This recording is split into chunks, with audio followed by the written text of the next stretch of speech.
I mean, I'm on an amphetamine that's controlled, and I can eat whatever I want, right? And I don't put no weight on. I end up losing it. Like, I don't want to get rid of that. Who wants to do that?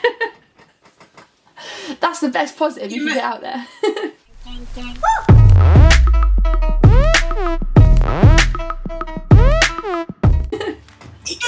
the amount of my friends that are just like, oh, give us one of your tablets. It's like, no. And they're like, how do you stay, like, a size 10? Like, I never used to be. If I could show you pictures, they're shocking. Like, I was massive, like size 18 to 20. I was huge. Because I was looking for that stimulation. Yeah, be binge it eating. food, be it drugs. Yeah, binge eating. I know, I've lost 5.5 stone just since last September. Because these tablets, I mean, I still eat. I'm still always hungry. But like, it just doesn't go on me. And I don't know why. I'm not doing anything.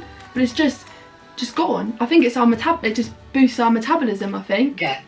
I'm just never like, well, I'm always picky. I'm not hungry for like food.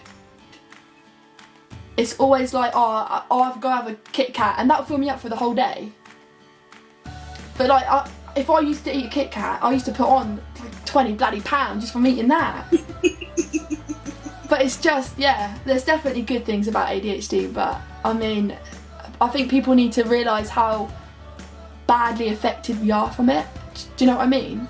Yeah, I think the problem is that it's also the word. I hate saying ADHD. I have it. I've run charities with it. You know, I've done huge projects with it. Doesn't mean I like the word. I just don't like saying it. I hate it. And it's associated because it's that disorder, isn't it? It's that, yeah, the hyperactivity. I think they need to change the name. Oh, yeah, I mean, I'm embarrassed to go to a GP. Like, when I was embarrassed to tell them, and they're like, oh yeah, it's just anxiety though. And I mean, this doctor that I went to, I've never been back to him because he's just an arsehole. But he said to me, I said, I think I'm getting a bit addicted to the tablets that I'm on. And he went, why? So I told him about, you know, I like that. I'm losing weight, and I like that, and it's making me not want to eat because I want to lose more. He turned around to me and was like, well, you could do with losing some more weight, so carry on. And then he said ADHD isn't real anyway. He said it's just one of these things, just to pop some pills. This was a GP. This was a full-blown... I would have reported him. Yeah, we did. But it was just like, he just was definitely an old school doctor. And he was like, back in my day. And I just thought, but we're not in your day, mate. We're not in like 1950, or we're in we're in the 20th century. Just listen and help me deal with it. Do you know? Yeah. It's just. I must admit, the GPs and that have been okay, apart from one. And he told me that I was costing his GP practice too much money a month, so I need to stop the medication. Really? I was like, what? He said, yeah, you're costing over £350 a month to this GP practice, just in medication alone. Like, okay, whatever. So I did report him, and he ended up losing his job, but no, I mean, they are very arrogant, some people. You know, they are stuck in that stigma. And I mean, I'll open up and tell you, I want a kid, and I don't like the whole idea of sex and everything like that. I mean, if you've read my blog, I've opened up about it, the whole intimacy, and I'm being tested for autism because I just don't feel comfortable with people being close to me. But I went to the doctors, and I was gonna ask to them about an IUI, or like a sperm donation. But even before I said that, it was just something she said to me, and I just thought, do you know what? I can't bring that up to you. Because it was the way she said ADHD medication, it was the way that she was approaching what, you know, the issue of ADHD. She just made me feel like, do you know what? No, I can't talk to you about it. And it makes you feel like you just got to deal with everything on your own. Because you just... Yeah. I mean, I don't, obviously, this is my GP surgery, and I mean, they're shit anyway, but they just don't want to know. And as soon as I was diagnosed, it was very much like, well, you went private, so go back being private. And I was like, well, the thing is, if you read my whole thing, you requested me to go private because you understood that the waiting list was too long. You know, it wasn't my fault. Yeah, I mean, I don't know what it's like where you are, but I know that our waiting lists are 3.5 years. Yeah, funny enough, like I said, I was diagnosed last year and I was on the assessment list for 2 years. But this year I got a diagnosis I got a letter through the post that said, oh, so you're now on our first page waiting list, so we'll be in touch with you within 18 months. So I rang up and was like, oh, don't worry, I've been diagnosed. She was like, oh, okay. And I just thought, 18 months since you said, like, you're going to send me a letter, 18 months. Like, so that would, about 4 years near enough. I mean, the autistic one, again, I'm going to be going private because I've been waiting. Just a couple of months after I was diagnosed with ADHD, I went to, the psychiatrist lady was like, yeah, there's something more there, but she can't diagnose it because she was just an ADHD specialist. So you just got to keep, jumping from one doctor to the other, and you got to just explain yourself every time. But I think as well, the diagnostic process needs to change. Oh, you know, because I study in the States, and I speak with them and say, oh, so, how do you get diagnosed? And they have brain scans, so they know which parts of the brain are sleepy, so they know which medication will target that part of the brain. And my last YouTube video, I interviewed our clinical lead for Surrey, and he's lovely. And I said to him, okay, so I want to know what my brain's like, because I've tried every ADHD medication going, and I've always had a problem with them. And, so if I went to the GP and said, okay, can I have an fMRI, which is functioning MRI, which is obviously the thing over here. Yeah. So if I did that and say, can I have, an fMRI because I need to target certain parts of the brain, there's something not right, he said, you won't get one. Yeah. No. I mean, hang on 2 seconds. There we go. Had a message pop up on screen. I think I was, is it the Surrey borders? Yeah.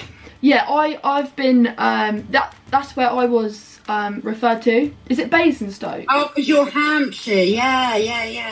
Yeah, mine was, I think it was Basingstoke, the hospital in Basingstoke that I was, again, I have never been, but I had my first evaluation for my medication literally about 6 weeks ago. And she was like, so I won't be able to tell you when we can have another one because it's just very sporadic. She was like, it could be 2 weeks, could be another 2 years before we can get in contact. And I was thinking, what, 2 years? Just for another evaluation. But then she just said, but the thing is, you know when the medication's working and you know when you need a break. And I was just thinking, but that's not my job though, is it? And we shouldn't have to kind of deal with that on our own. But it's very difficult. No, I mean, Surrey cover Surrey and Hampshire. For the whole of Hampshire. I mean, that's a massive, huge. And they only have 3 medication nurses to cover 2 counties. Why though? And I know them all. And they are, I don't know, money, yeah, the CCGs need to pull their finger out their arse. And I can say that because I don't run a charity.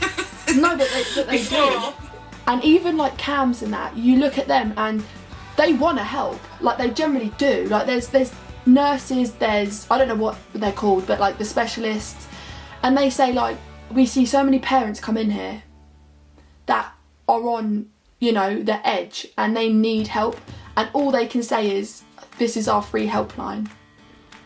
And there's nothing out there. And I mean, I think me and you, if we could definitely work something out of maybe a website or something.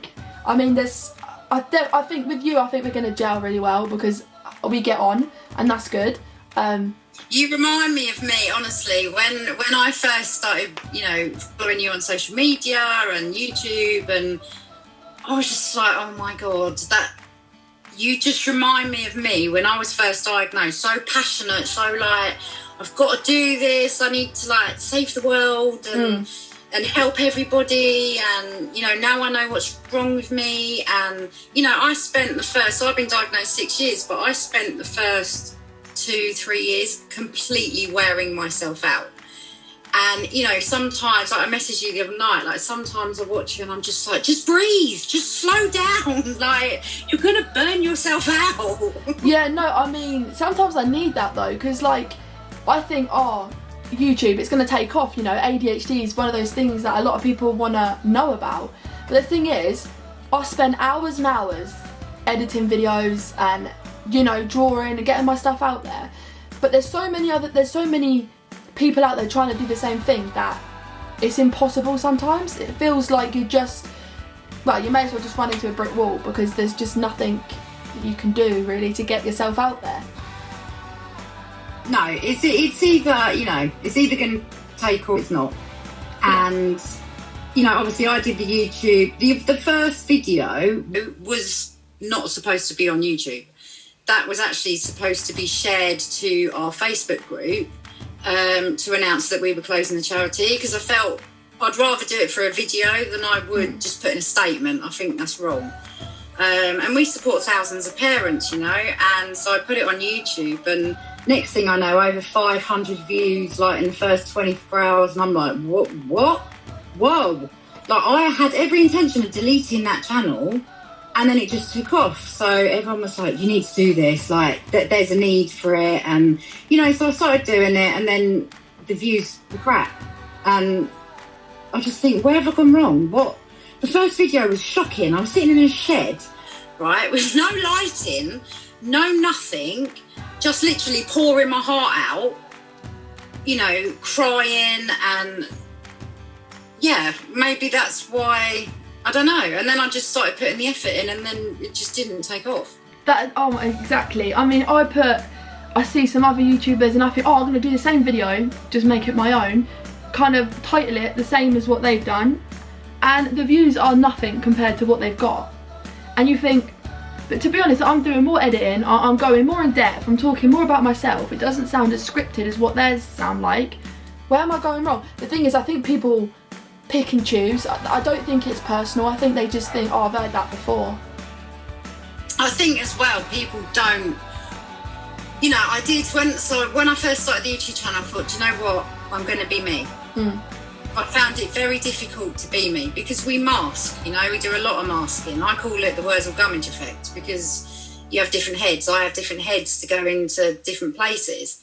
And I'm a different person, and I have a different voice. You know, my kids are like, Mum, you're using your phone voice again. Like, just stop.